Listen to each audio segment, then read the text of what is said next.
চলে আসলাম আমি আমার অল অ্যাবাউট কমিডন্স এর ভিডিও নিয়ে। আজকের এই ভিডিওটা অনেক লম্বা হতে যাইতেছে। এই ভিডিওতে আমি আলোচনা করব বাম্পস এন্ড কমিডন্স এর পুরা লাইফ সাইকেল, কেন হয়, প্রিভেনশন কি, each and everything with proof. আশা করি আমার সাথেই থাকবেন। And আমি আজকের ভিডিওটা লম্বা হওয়ার কারণে কিছু পার্টে ভাগ করে দিব। আমাদের ফেসে যখন ছোট ছোট বাম্পস দেখা যায় তখন আমরা দুইটা জিনিস সন্দেহ করি, যেটা ফাঙ্গাল একনে না তো, আবার এটা ক্লোজ কমিডন্সও হইতে পারে।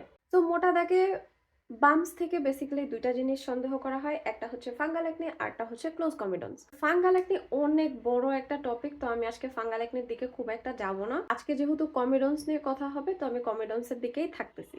তো আমি কিভাবে বুঝবো যে কোনটা ফাঙ্গাল একনি এন্ড কোনটা ক্লোজ কমিডন্স? কারণ ক্লোজ কমিডন্স হলে যদি আমরা ফাঙ্গাল একনি ট্রিটমেন্ট দিয়ে দেই, মানে অ্যান্টি ড্যান্ড্রফ শ্যাম্পু টাইপের কিছু যদি মুখে দেই, এটা আরো বেশি জঘন্য অবস্থা ক্রিয়েট করে। তো আগে আমাদের বুঝতে হবে যে ঘটনাটা কি। এখন এই বাম্পসের আসলে হওয়ার অনেকগুলি কারণ আছে। তো আমরা একটা সিনারিও চিন্তা করব যে আমাদের ফেসে কোনো একটা কারণবশত, যেহেতু অনেক কারণ, কোনো একটা কারণবশত আমাদের ফেসের ছোট ছোট ছোট ছোট বাম্পস দেখা যাইতেছে। এন্ড আমরা ভালো করে খেয়াল করার পরে লক্ষ্য করতেছি যে বাম্পসগুলি মনে হইতেছে যে স্কিনের ভিতর ভিতরে, এন্ড স্কিন কালারেরই অনেকটা লাগতেছে। কিছু কিছুর মাথা থেকে আবার সাদা সাদা বের হইতেছে, আবার কিছু কিছুর মাথা কালো দেখা যাইতেছে। এই বাম্পস গুলো না চুলকায়, না কোনো ইরিটেট করে, জাস্ট মুখে আছে। এন্ড এরা কপালের এই সাইড দিয়ে, ফেসের এই সাইড দিয়ে, চিনের এই সাইডেও থাকতে পারে। ইটস নট লাইক যে ওরা হেয়ার লাইনের দিকে চলে যেতেছে। তো মোটা দাগে বললে আপনার নোটিস করতে হবে যে এগুলি চুলকাইতেছে কিনা, স্কিন কালারের কিনা, এন্ড ক্লাস্টার টাইপের কিনা, এক একটা এক এক সাইজের কিনা, এন্ড দেখে মনে হয় কিনা যে এটা আসলে স্কিন সারফেসের নিচে কিছু কিছু হোয়াইট হেড বের হইতেছে, কিছু কিছু কালো মাথা বের করতেছে, আবার কিছু কিছু থেকে মনে হইতেছে যে পিম্পল হইতেছে। যদি এরকম হয় তাহলে আপনার ক্লোজ কমিডন্স। তো প্রাথমিকভাবে আমরা বুঝলাম যে এটা ক্লোজ কমিডন্স। তো এখন আমরা জানবো যে কমিডন্সটা কিভাবে হইতেছে। তো ক্লোজ কমিডন্স কিভাবে হয় সেটা আমি খুব সিম্পলি ব্যাখ্যা করার চেষ্টা করতেছি। আমাদের স্কিনের পোর্স, যেটাকে আমরা ফুলদানির সাথে তুলনা করতে পারি, সেটার একটা ওপেনিং থাকে।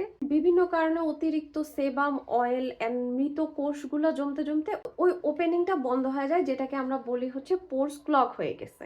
তো এখন যেহেতু ওপেনিংটা বন্ধ হয়ে গেছে, আমাদের ফেসের থেকে তো মানে সেবাম প্রোডাকশন এন্ড মৃত কোষগুলি হওয়া বন্ধ হইতেছে না। তো ব্যাকটেরিয়া, সেবাম এন্ড এই তেল, মৃত কোষ সবগুলো মিলে এবার হচ্ছে ভিতরে জমতে থাকে। তো ভিতরে জমতে জমতে একটা পর্যায়ে দেখা যায় যে স্কিনের উপর থেকে সেটা ছোট বাম্পস আকারে বাইরে হাই হ্যালো দিতে থাকে, ওটা দেখা যায়। তো এটা অনেক সময় মনে হয় যে স্কিনের একদম ভিতরের লেয়ারে স্কিন কালারের মতোই লাগে। আবার অনেকগুলোই বাম্পসের সাদা মাথা বের হয়। তো যেই বাম্পসের সাদা মাথা বের হয় ওইটাকেই আমরা আদর করে ডাকি হচ্ছে white head. Basically close comedones, white head same জিনিস। এখানেই শেষ না, এটা লাইফে সে আরো রূপ বদলায়। তো এবার কিছু কিছু ক্লোজ কমিডন্স থাকে যারা আবার হচ্ছে আর বদ্ধ ঘরে থাকতে চায় না, তারা দুনিয়ার আলো বাতাস দেখতে চায়।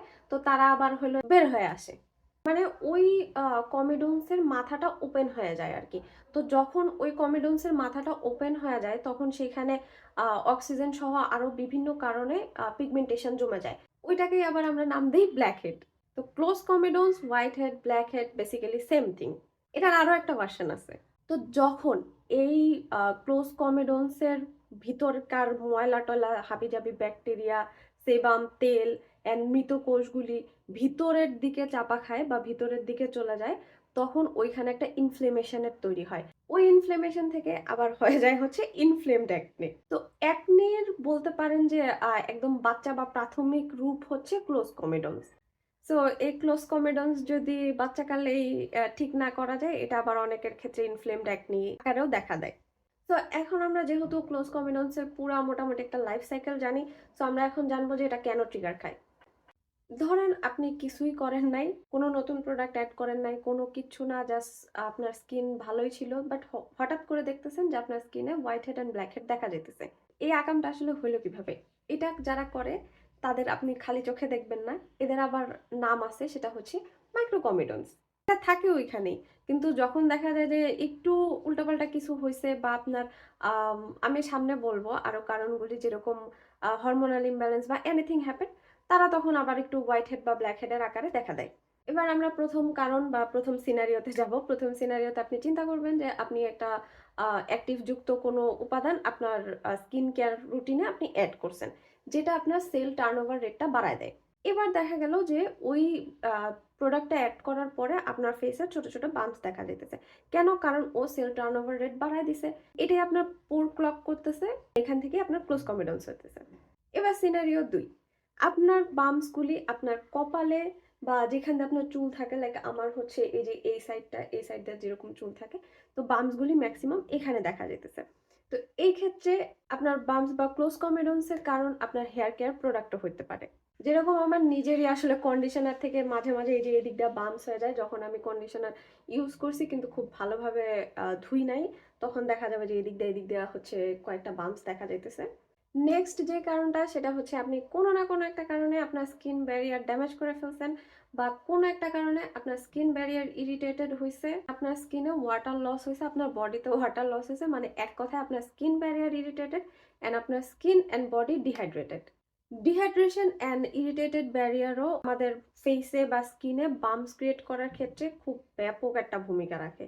সো এই ক্ষেত্রে আপনার বাম্পসের কারণ যদি এরকম হয় যে dehydration and damage skin barrier, তো সাধারণ নিয়ম অনুসারে আপনি যদি এখন কড়া এক্সফোলিয়েটিং কিছু ইউজ করতে যান তাহলে কিন্তু বিপদ হবে।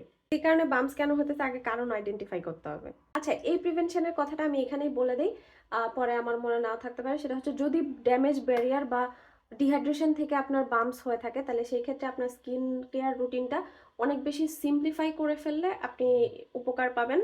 এক্ষেত্রে সবচেয়ে বেটার যেটা কাজ করে সেটা হচ্ছে খুব সিম্পল ইনগ্রিডিয়েন্ট হোল্ড করে এরকম ময়শ্চারাইজার, যেটা আপনাকে খুব ভালো হাইড্রেশন দিবে।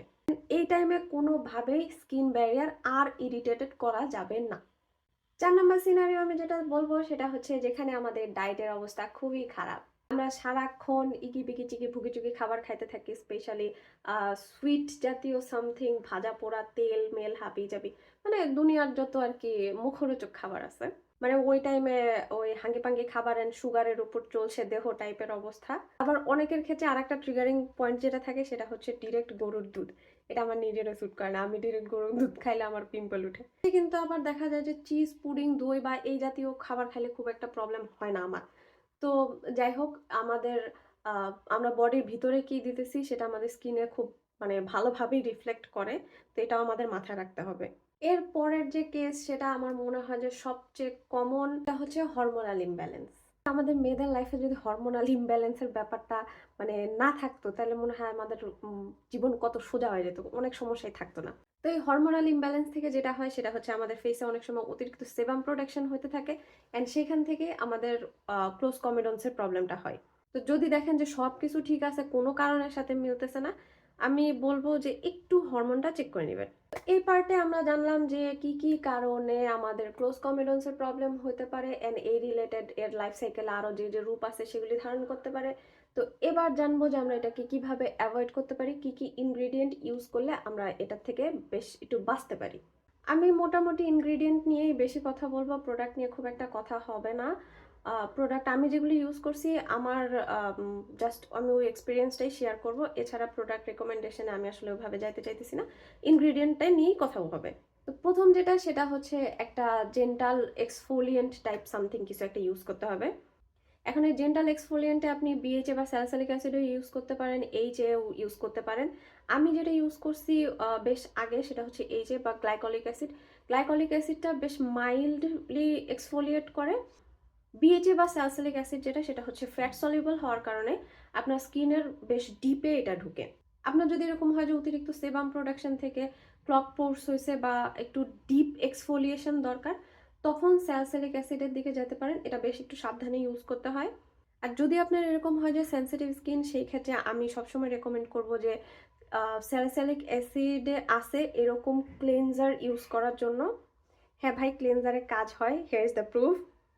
ক্লেনজার হিসেবে আমার ইউজ করা নিউট্রেজিনা আমি ইউজ করছি, ওটা বেশ ভালো লাগছে। সেরাভের এসে ক্লেনজার যেটা আছে ওটাও বেশ ভালো লাগছে। আর এখন ইউজ করতেছিলাম হচ্ছে কোজারেক্সের, ওটা প্যাকেট কেটে রেখে দিছি, সামনে আনার মতো অবস্থায় নাই। তো আপনার যদি এরকম হয় যে sensitive skin and salicylic acid খুব মানে যেহেতু কড়া একটা উপাদান আপনি ডিরেক্ট ফেসে দিতে চাইতেছেন না, আপনি ক্লেনজার হিসেবে ইউজ করতে পারেন। বাট আপনার ফেস যদি এরকম হয় যে হ্যাঁ আর একটু পাওয়ারফুল এক্সফোলিয়েন্ট নিতে পারবে, তাহলে সেই ক্ষেত্রে আপনি কোনো টোনার বা সিরামে যাইতে পারেন। এটা পুরোপুরি আপনার স্কিন বুঝে আপনাকে চুজ করতে হবে। সেকেন্ড যে ইনগ্রিডিয়েন্টের কথা বলবো সেটা হচ্ছে রেটিনল বা রেটিনল গোত্রীয় যা কিছু আছে তা। এই ক্ষেত্রে বেশ ফেমাস হচ্ছে অ্যাডাপ্লিন। রেটিনল ইউজের ক্ষেত্রে একটা জিনিস যেটা মনে রাখবেন সেটা হচ্ছে বেশি পার্সেন্টেজ দিয়ে শুরু করতে যাবেন না।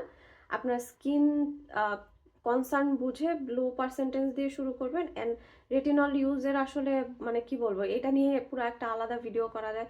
এটার মেথড আছে, টেকনিক আছে, সেটা বুঝে তারপর আপনি রেটিনলটা ইউজ করবেন।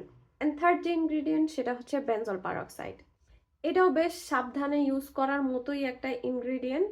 অ্যান্ড বেনজল পারক্সাইড আসলে আমাদের স্কিন অনেক বেশি ড্রাই করে ফেলে, তো বেনজল পারক্সাইডের সাথে অবশ্যই অবশ্যই অবশ্যই এটা ভালো ময়শ্চারাইজার রাখবেন। অ্যান্ড বেনজল পারক্সাইডের আসলে ক্রিমের সাথে সাথে না ইও পাওয়া যায়, কি বলে, ফেস ওয়াশও পাওয়া যায়।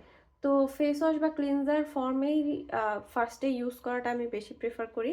এটাতে আসলে রিস্ক একটু কম থাকে। অ্যান্ড লাস্ট যে ইনগ্রিডিয়েন্টের কথা বলবো সেটা হচ্ছে আমার ফেভারিট অ্যাজলিক অ্যাসিড। অ্যাজলিক অ্যাসিড যে আমার কি পরিমাণ পছন্দ এটা আমার ভিডিও যারা রেগুলার দেখেন তারা অলরেডি জানেন। অ্যাজলিক অ্যাসিডের গুণগান আমি অলরেডি অনেক গাইছি। তো এই ক্ষেত্রে অ্যাজলিক অ্যাসিড খুব ভালো কাজ করে। তো আসলে ইনগ্রিডিয়েন্টের কথা চিন্তা করে আমার যেটা মাথায় আসছে সেটা হচ্ছে আমরা অ্যাকনির জন্য মোটামুটি যেই সব ইনগ্রিডিয়েন্ট ইউজ করি অ্যাকনি কমানোর জন্য, এই ক্লোজ কমেডন্সের ক্ষেত্রেও মোটামুটি সেই সব জিনিসই ওয়ার্ক করে। এখন কোনটা কিভাবে ওয়ার্ক করাইতে হবে সেটা ডিপেন্ড করতেছে ওই যে আপনার কেন ক্লোজ কমেডন্স হয়েছে ওই ব্যাপারটার উপরে। তো ওইটা যদি আইডেন্টিফাই করতে পারেন তারপরেই এই ইনগ্রিডিয়েন্টগুলা আপনার ফেসে কোনটা ইউজ করতে হবে এবং কিভাবে ইউজ করতে হবে আপনি সেটা আইডেন্টিফাই করতে পারবেন।